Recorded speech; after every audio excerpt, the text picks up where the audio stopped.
fair to say this is a fairly low wattage election.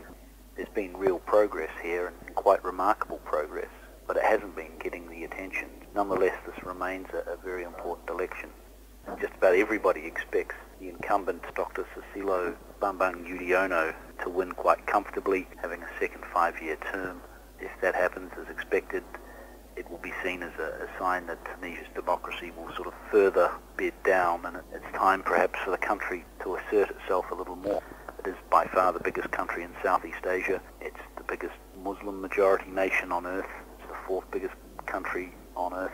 The US in particular is very interested in it, hoping that good ties with Indonesia can help propel its more moderate message to the Muslim world. Also, Obama did go to school here, spent part of his childhood here, so he's very popular.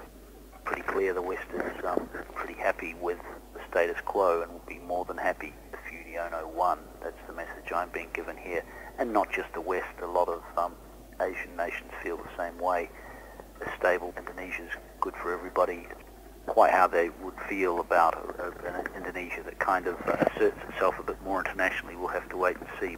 He's very moderate, he's quite reform-minded, whereas some of the rhetoric from the two competitors, his own vice president, former businessman named Jusuf, Kalla, and of course the former president Megawati, Sukarnoputri, their rhetoric's a lot more nationalistic.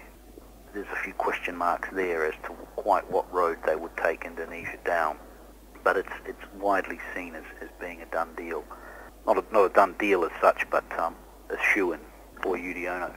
If it passes in a relatively stable, moderate, tolerant sort of fashion, then it will be seen as a very good thing, because we can all remember the violence that surrounded the downfall of Suharto in 1998.